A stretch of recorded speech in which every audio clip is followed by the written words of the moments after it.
అందరికీ నమస్తే. Welcome to our channel. Peddireddy Ramachandra Reddy గారి పిఏ, అలాగే పెద్దిరెడ్డి రామచంద్రారెడ్డి గారి అనుచరుడు ఇద్దరు కూడా అరెస్ట్ అవ్వడం జరిగింది. అసలు విషయం ఏంటి? ఈ అంశం పైన మనతో పాటు చర్చించడానికి ఉన్నారు పొలిటికల్ అనలిస్ట్ శ్రీలీల గారు. నమస్తే అండి. నమస్తే. మదనపల్లి ఫైల్స్ దహనం కేసులో ఒక కీలక మార్పు అయితే చోటు చేసుకోవడం జరిగింది. మరి ఈ కేసులో నిందితులుగా ఉన్నటువంటి పిఏ ఎవరైతే పెద్దిరెడ్డి రామచంద్రారెడ్డి గారి పిఏ, అదేవిధంగా అనుచరుడు ఇద్దరు కూడా అరెస్ట్ అవ్వడం జరిగింది. దాని గురించి ఏమంటారు? ఏముంది, గతంలో కూడా వీళ్ళు ఒకసారి అరెస్ట్ అయ్యారు. మాధవ్ రెడ్డిని ఏ విధంగా పోలీసులు వలవేసి వల పన్ని పట్టుకున్నారో అందరికి తెలిసిన విషయమే.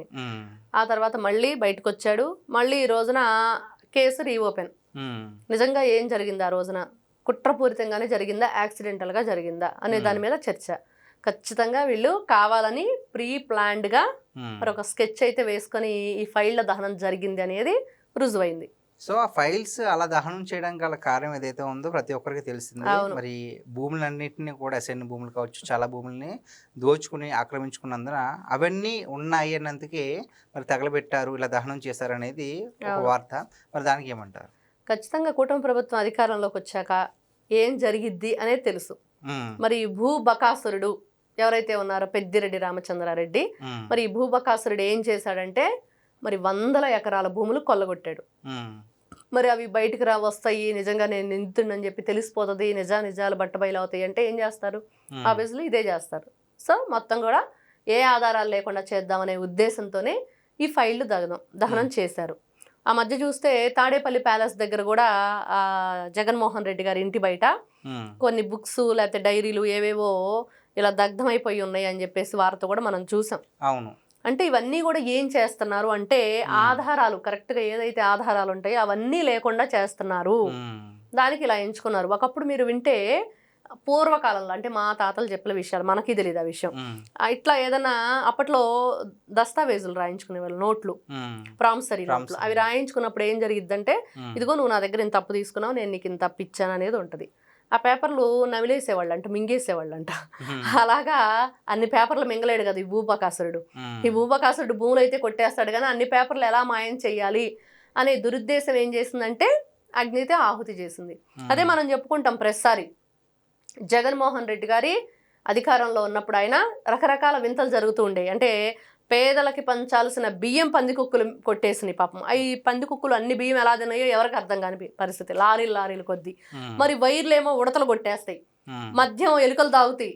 ఇలా అగ్గిపుల్ల దానికి అదే అంటించేసుకుని ఫైళ్లు దహనం అయిపోతాయి అనమాట. ఇలాంటివన్నీ వింటున్నప్పుడు అబ్బా ఇది ఎవరికి సాధ్యం రా అంటే వైఎస్ఆర్సీపీ పార్టీ వాళ్ళకి మాత్రమే సాధ్యం, వాళ్ళు మాత్రమే ఇలాంటివి చేయగలుగుతారు, వాళ్ళకి మాత్రమే. జగన్మోహన్ రెడ్డి గారు చెప్తారు కదా, మా పార్టీకి 2 అంశాలు, విలువలు, విశ్వసనీయత.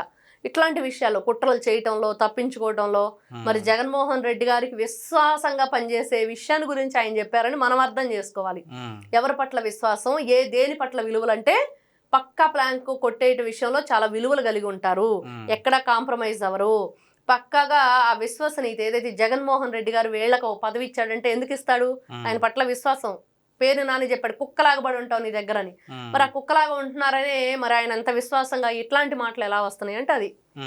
అంటే మేడం ఇప్పుడు ఈ ఎవరైతే పెద్దిరెడ్డి రామచంద్రారెడ్డి గారు ఉన్నారో చాలా అంటే చాలా ఆరోపణలు ఉన్నాయి, కేసులు నమోదయ్యాయి, ఎక్కువగా భూముల్ని లాగేసుకున్నారు, నియోజకవర్గంలో అమాయకుల దగ్గర అంటే మాట్లాడలేని వాళ్ళ దగ్గర భూములు లాగేసుకున్నారని చాలా ఆరోపణలు ఉన్నాయి.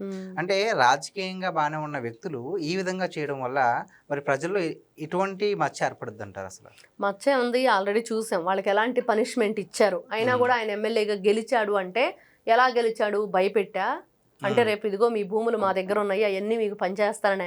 అంటే ఇతను ఒక్కడే కాదు, గతంలో చూస్తే పేరుని నాని మీద ఉంది, అదేవిధంగా వల్లభనేని వంశీ మీద ఉంది, కొడాలి నాని మీద, వీళ్ళందరూ కూడా దొంగ పత్రాలు పెట్టి వాళ్ళకు ఒక ఆశ చూపెట్టి మీరు నాకు ఓట్లు వేస్తే ఇవన్నీ కూడా మీకు ఇస్తామనే ఒక ప్రలోభాలకు గురి చేశారు.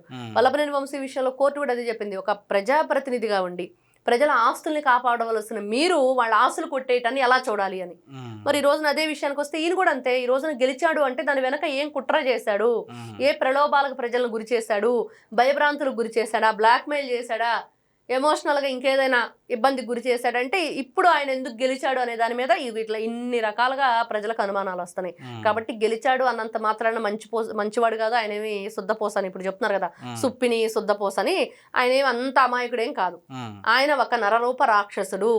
ఎందుకంటే ఇలా ఎందుకు చెప్పుకోవాల్సి వస్తుంటే తెలుగుదేశం పార్టీ జెండాలని పొంగనూరు వచ్చిన తర్వాత వాళ్ళని సైకిళ్ళ మీద వెళ్ళనివ్వకుండా వాళ్ళ జెండాలు తీసి, వాళ్ళ టీషర్ట్లు తీసి, వాళ్ళ మెళ్ళో ఉన్న పసుపు కండవాలు తీసి నేల మీద వేసి తొక్కి బూతులు తిడుతూ ఘోరాతి ఘోరంగా నీచంగా మానవ మృగాల్లాగా ప్రవర్తించారు ఆ రోజున. ఒకసారైనా ఖండించాడా? ఎప్పుడైనా తప్పు చేశామని మీడియా ముఖంగా ఒప్పుకున్నారా? నిజమే కనీసం తప్పు జరిగిందని ఏ రోజైనా చెప్పారా? కాబట్టి ఇలాంటి వ్యక్తులు నరరూప రాక్షసులు అనక ఏమనాలి?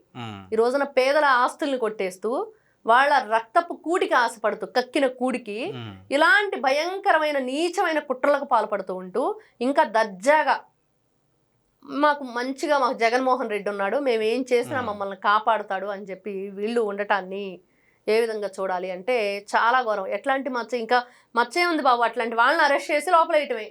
అంటే అరెస్ట్ అనే ప్రస్తావన వచ్చింది కాబట్టి కూటమి ప్రభుత్వం అధికారంలోకి వచ్చిన తర్వాత వైసీపీ వాళ్ళ ఒక్కొక్కరు చేసిన నేరాలన్నీ, అంటే ఏదైతే దోపిడీలు చేశారో ఒక్కొక్కటి బయటపడుతున్నాయి.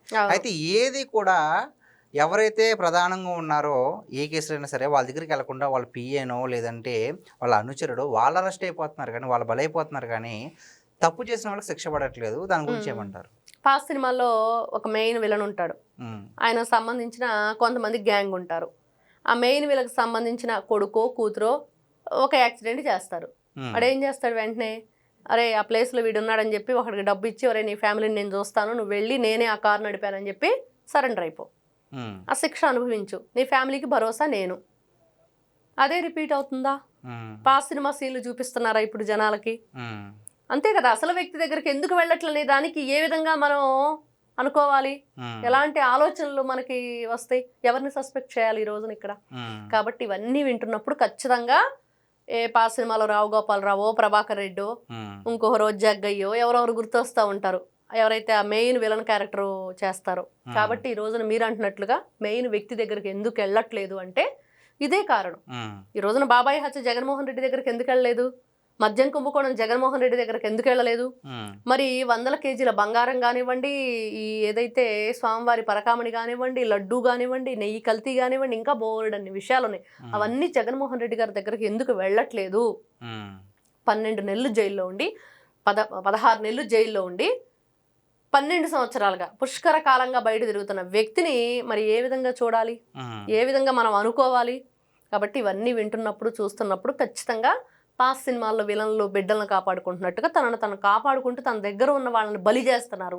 ఖచ్చితంగా వాళ్ళు గుర్తుపెట్టుకోవాలి, ఎవరైనా ఇట్లాంటి తప్పులు ఇరుక్కునేటప్పుడు డబ్బే ప్రాధాన్యం కాదు, మన జీవితం ఏంటి, మన వెనక బ్యాక్గ్రౌండ్ చూసినప్పుడు పిల్లలకైనా మనం ఎలాంటి మెసేజ్ ఇస్తున్నాం, వాళ్ళకి ఎలాంటి లెసన్ ఇస్తున్నాం అనేది కూడా ఆలోచించుకోవాలి. కాబట్టి ఈ మాధవరెడ్డి కానీ ఈ తుకారం కానీ చేసిన తప్పులు సరిదిద్దుకోలేని తప్పులు. వాళ్ళు ఆ రోజున సండే రోజు ఆఫీస్కి రావటం కానివ్వండి, ఆ ఏదైతే ఇంజిన్ ఆయిల్ ఆ స్పిరిట్ లాంటివి క్యారీ చేయటం కానివ్వండి, కుట్రపూరితంగా కావాలని పెద్దిరెడ్డి రామచంద్రారెడ్డి ఒక భూభకాసురుడి కనుసన్నల్లోని ఇవన్నీ జరిగినాయి. ఆయన తెలిసి ఆయన చేసిన ఏదైతే ఆ ప్లాన్లోని ఇవన్నీ కూడా జరిగినాయి అనేది వాస్తవం. ఓకే, థ్యాంక్స్ అండి. నమస్తే.